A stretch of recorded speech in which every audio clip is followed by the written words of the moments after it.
오늘은 함께 봉독한 사무엘상 21장 10절에서 15절에 있는 말씀 가지고 믿음을 잃어버린 사람 다윗이라고 하는 제목과 함께 은혜를 좀 나누기를 원합니다. 누가복음 15장을 보면 세 가지의 비유를 말씀해 주고 있습니다. 첫 번째는 목자가 100마리의 양을 키우면서 한 마리를 잃어버렸습니다. 잃어버린 한 마리를 찾기 위해서 들로 산으로 여기저기 돌아다녀서 그 잃어버린 한 마리를 찾아서 기뻐하며 돌아오는 말씀이 소개되고 있습니다. 두 번째 비유는 어떤 사람이 10드라크마, 이 드라크마는 돈입니다. 10개의 드라크마를 가지고 있었는데 한 개 드라크마를 잃어버렸습니다. 그래서 집안 구석구석을 쓸면서 찾으면서 잃어버린 한 드라크마 결국은 찾아서 기뻐하는 내용이 소개되고 있습니다. 세 번째 비유는 우리가 많이 들었던 내용들일 것입니다. 한 집에 아버지와 두 아들이 살고 있었는데 둘째 아들이 아버지에게 자기에게 돌아올 유산을 미리 달라고 합니다. 그래서 그 유산을 가지고 먼 나라에 가서 마음껏 살지요. 그런데 허랑방탕해서 아무것도 가지고 있는 것 없고 쫄쫄 굶주리면서 그렇게 허덕이면서 살다가 아버지의 사랑이 그립고 생각이 나서 아버지께로 돌아오는 내용을 소개하고 있습니다. 그 세 가지의 비유의 공통점은 무엇인가 잃어버렸다라고 하는 것입니다. 그런데 잃어버렸다가 다시금 찾았고요. 다시금 찾아서 그 찾은 사람의 기뻐하면서 심지어 잔치까지 배설하는 그런 내용을 소개하고 있습니다. 여러분, 말씀드리지 않아도 자식을 잃었다가 찾은 부모의 심정 우리가 경험해보지 않아도 이미 그 마음이 어떠한가를 짐작할 것입니다. 또 뭔가 여러분들이 살아오시면서 개인적으로 아주 중요한 물건들, 소장하고 있었던 것들, 중요하게 여겼던 그 물건, 그것이 무엇인지는 모르겠지만 그러한 것들을 잃어버렸다가 다시금 되찾았을 때 그 기뻐하는 모습들 있었을 것입니다. 잃어버린 사람들의 모습을 그 면면을 보면요, 맥이 없어요. 맥이 쭉 빠지고 힘이 없고요. 그리고 뭔가 의욕도 상실되어 있고요. 낙심해 있는 그런 모습을 발견하게 됩니다. 그렇듯 우리의 믿음 생활 속에 믿음을 잃어버리면 그와 같은 모습을 발견하게 된다 하는 것입니다. 여러분, 이런 말이 있지요. 돈을 잃어버리는 것은 조금 잃어버리는 것이다. 명예를 잃어버리는 것은 많이 잃은 것이다. 그러나 건강을 잃은 것은 모두를 다 잃어버린 것이다. 그런 말이 있습니다.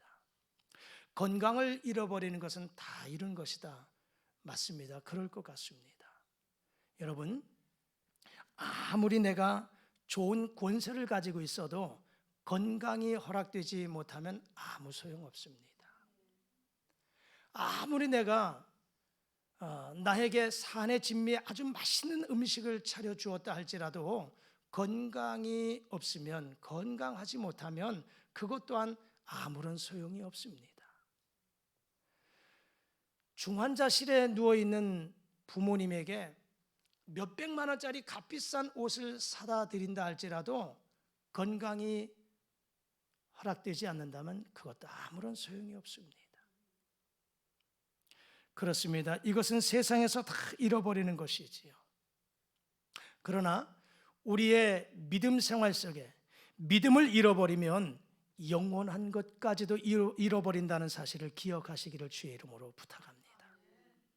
그래서 이 세상에서 가장 소중한 것이 있다면 그것은 바로 믿음인 줄 믿습니다. 믿음.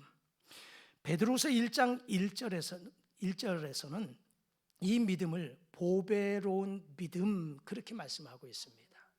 믿음을 보배로운 믿음이라고 말씀하셨어요. 여러분, 여러분들이 소유한 믿음, 그 보배로운 믿음을 잃어버리지 아니하고 믿음을 늘 간직하셔서 그 믿음으로 인하여 우리 하나님을 영화롭게 할 수 있는 은혜의 삶이 되시기를 주의 이름으로 축복합니다. 오늘 함께 봉독한 이 사무엘상 21장 10절에서 15절까지 말씀 속에 보면 다윗이라고 하는 사람이 믿음을 잃어버렸어요.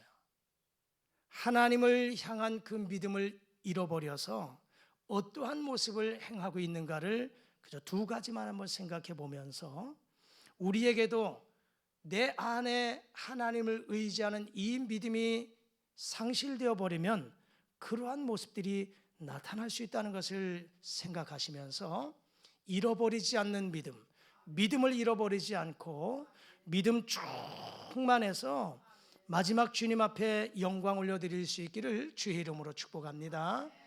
자, 첫 번째, 믿음을 잃어버리면 어떠한 모습이 나타날까? 그것은 바로 두려움이 찾아옵니다. 두려움이 찾아와요. 우리가 봉독한 사무엘상 21장 10절 이하의 말씀을 보면 다윗이 믿음을 잃어버린 그 결과를 소개해 주고 있습니다.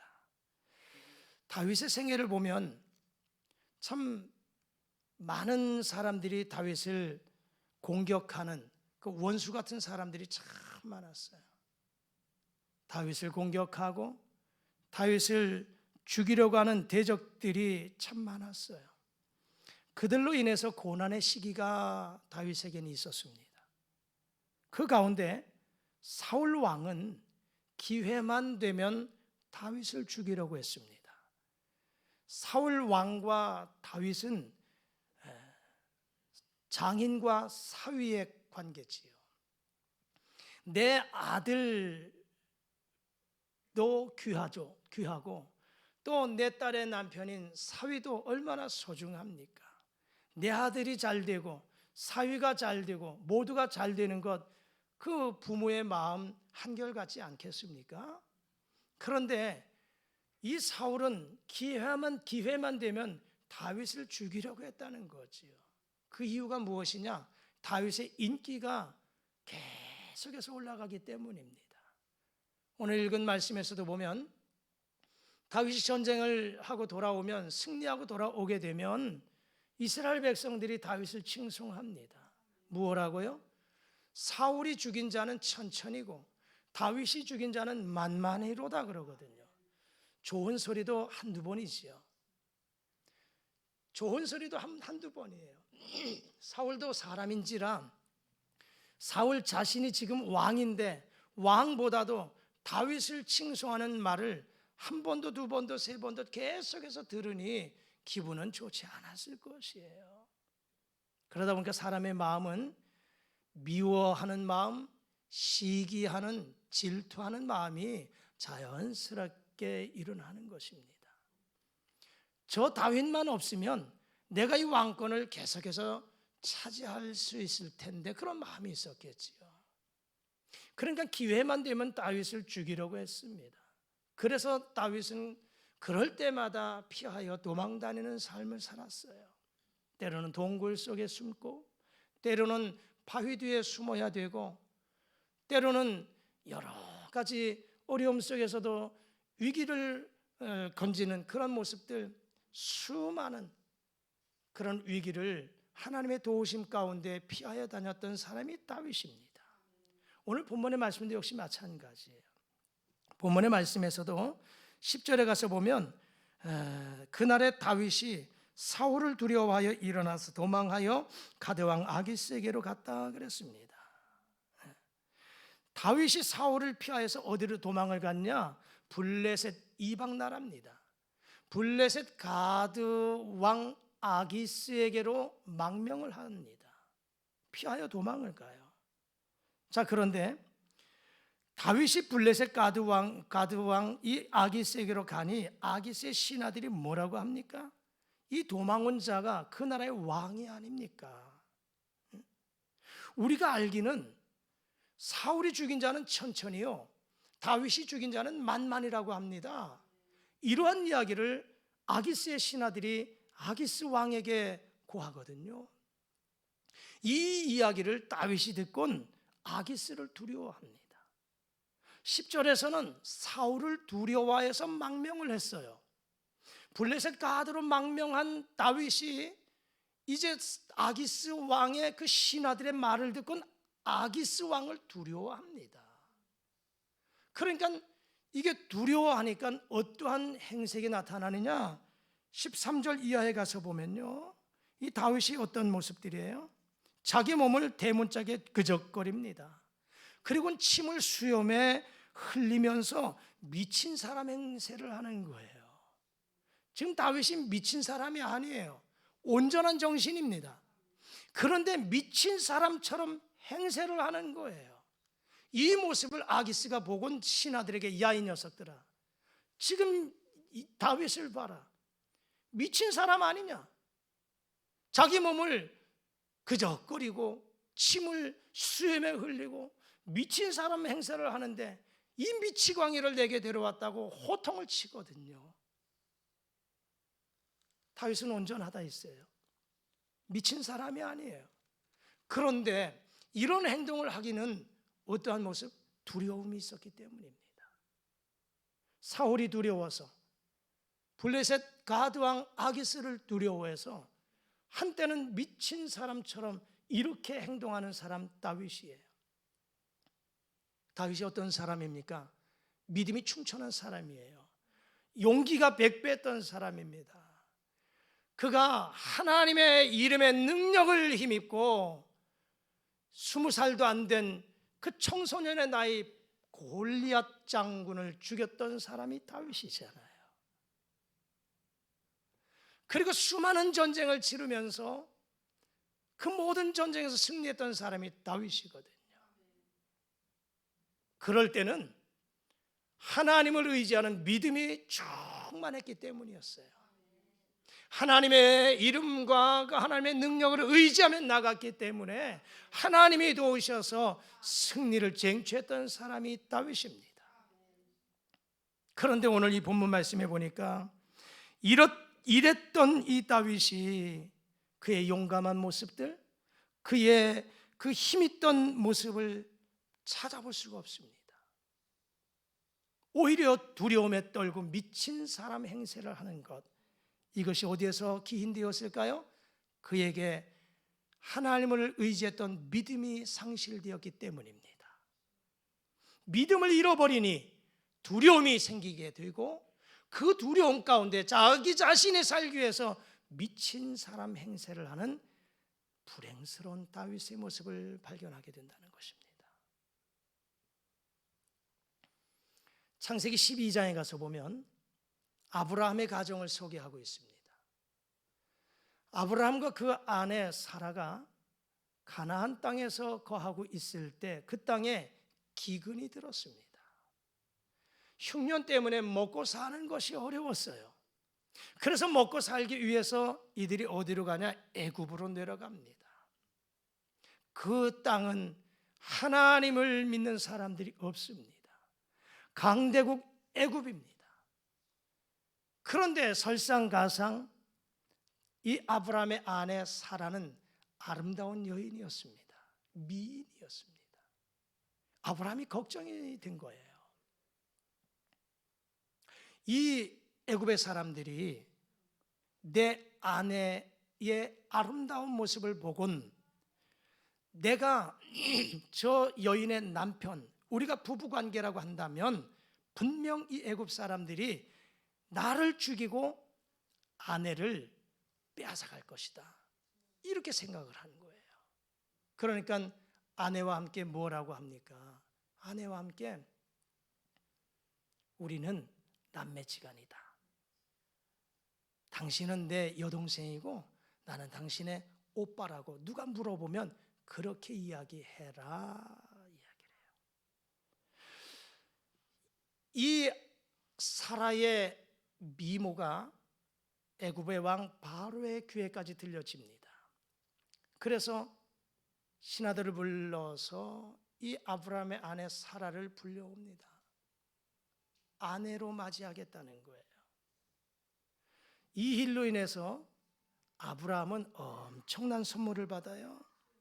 아브라함은 양과 소와 노비와 암나귀와 낙타를 선물 받습니다. 아내를 어떻게 보면 팔아넘긴 것과 다를 바가 없어요. 그리고 이렇게 큰 부자가 되듯 이런 선물을 받습니다. 그런데 이 일로 인해서 하나님께서 역사하셔요. 하나님께서 바로와 그의 가정에 큰 재앙을 내리시거든요. 바로가 아브라함을 불러옵니다. 너희가 어찌하여 내가 어찌하여 나에게 이렇게 행하였느냐라고 책망을 해요. 호통을 치면서 아브라함을 돌려보내거든요. 아브라함이 뭐라고 하는지 아십니까? 두려웠다는 거예요. 두려워서 내가 살기 위해서 거짓말을 했다는 거예요. 우리가 잘 아는 믿음의 조상 아브라함이, 그렇게 믿음이 충천했던 아브라함이 그도 한때는 믿음이 상실되니까 두려움 때문에 살기 위해서 거짓말을 치면서 아주 큰 망신을 당한 일이 창세기 12장에 소개되고 있습니다. 또 한 사람 한번 생각해 보실까요? 엘리야 선지자를 한번 생각해 보시지요. 엘리야 선지자는 이스라엘의 위대한 선지자입니다. 그는 하나님 앞에 기도했을 때 그가 기도해서 불을 내리게 했던 능력의 사자입니다. 또 그가 기도함에 이스라엘 전역에 3년 6개월 동안 비가 오지 아니하는 가뭄이 임합니다. 그런데 또 다시 기도하니 하나님께서 하늘을 여시고 비를 내리게 하신 이런 기도의 능력의 사람이 엘리야입니다. 열왕기상 18장에 가서 보면 엘리야가 섬기는 여호와 하나님, 그리고 그 바알과 아세라 목상을 섬기는 이스라엘 이방 신상의 그 선지자들 850명을 갈멜산으로 불러드립니다. 그러면서 참신이 누구인가를 대적하잖아요. 너희들이 믿는 신이 참신인가? 내가 믿는 여호와 하나님 그분이 참신인가? 대적해보자는 거예요. 결국 하나님 여호와 하나님이 전능하신 하나님 참신임을 만방에 알게 하셨어요. 아주 멋지게 승리했습니다. 그런데 그 다음 날 아침 이세벨은 아합 왕의 왕비자 이방 여인입니다. 이세벨이 자기의 이 선지자들을 죽였다고 해서 엘리야를 죽이겠다는 거예요. 너도 내일 이맘때면 내 선지자들을 죽인 것처럼 내가 너도 죽이겠다는 거예요. 그 말 한마디에 두려움이 생긴 겁니다. 그 충천했던 믿음이 온데간데 없었어요. 그리고는 두려움이 생겼어요. 그리고는 도망갑니다. 광야길로 도망가서 한 로뎀 나무 아래서 그가 뭐라고 기도한지 아시지요? 하나님, 내 생명 거두어 가달라고. 나는 사는 것보다 죽는 것이 더 좋습니다. 내 생명을 거두어 가 주십시오. 죽기를 기도한 사람이 엘리야입니다. 왜요? 두려움이 생겼기 때문입니다. 일대 850명 선지자들과 싸웠던 믿음이 충천했던 엘리야, 그리고 아합 왕과도 그냥 맞짱 뜰 만큼 그렇게 담대하고 용기가 있었던 사람 엘리야가 여인의 말 한마디에 그가 의지했던 하나님, 그가 믿었던 하나님, 그 믿음은 온데간데 없습니다. 그리고는 두려워서 도망가요.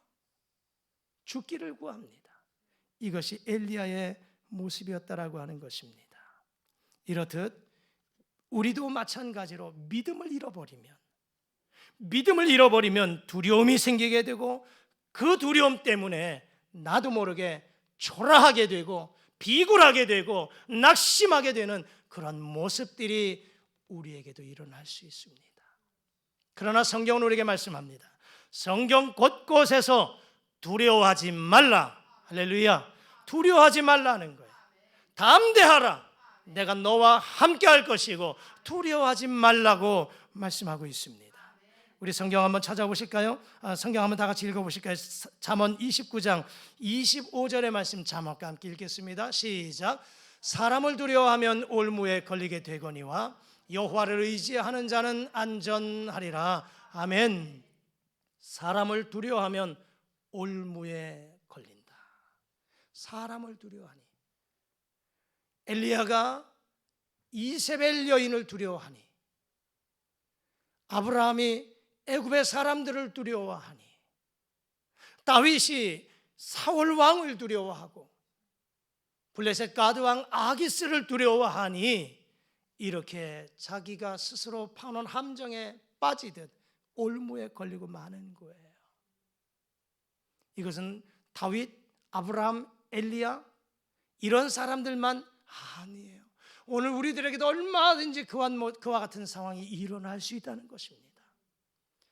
여러분, 믿음의 조상 아브라함도, 위대한 능력의 선지자 엘리야도 한때는 이런 두려움 때문에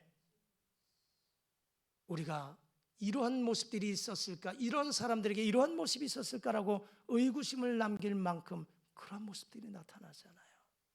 다윗도 마찬가지잖아요. 미친 사람처럼 행세하잖아요. 믿음을 잃어버리니까. 두려움이 찾아와서 그런 모습들이 나타난다는 사실입니다. 그러기에 잠언 29장 25절 말씀을 읽었던 것처럼 우리가 이러한 것에서 회복할 수 있는 것은 여호와를 의지해야 되는 줄 믿습니다. 여호와를 의지하라. 그리하면 하나님께서 우리를 안전하게 지키시고 인도하시리라 말씀을 붙잡으시길 주의 이름으로 축복합니다. 여호와를 의지하십시오.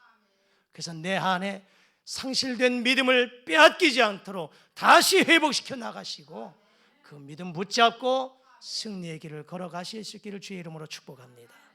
두 번째는요, 믿음을 상실하면요 어떠한 상황이 나타나냐, 하나님보다 사람을 더 의지하게 됩니다. 하나님보다 사람을 더 의지하게 됩니다. 사람을 의지하게 되면 그 결과가 어떻습니까? 하나님의 도우심을 입을 수가 없습니다. 하나님의 은혜를 입는 것은, 하나님의 도우심을 입는 방법은 하나님을 의지해야만, 하나님을 믿어야만 하나님으로부터 도우심을 입을 수 있습니다. 반면에 하나님을 의지하지 아니하면, 하나님보다 세상의 것들, 사람을 의지하게 되면 하나님의 도우심을 입을 수가 없습니다. 하나님의 도우심을 입을 수 없으니 우리가 어떻게 합니까? 실패할 수밖에 없는 거예요. 낙심할 수밖에 없는 겁니다. 패배할 수밖에 없는 것입니다. 그러기에 성경은 우리에게 이렇게 말씀합니다. 시편 146편 3절과 4절 자막과 함께 우리 다 같이 읽어보십니다. 시작. 귀인들을 의지하지 말며 도울 힘이 없는 인생도 의지하지 말지니 그의 호흡이 끊어지면 흙으로 돌아가서 그날에 그의 생각이 소멸하리로다. 아멘. 도울 힘이 없는 인생들 의지하지 말라는 거예요.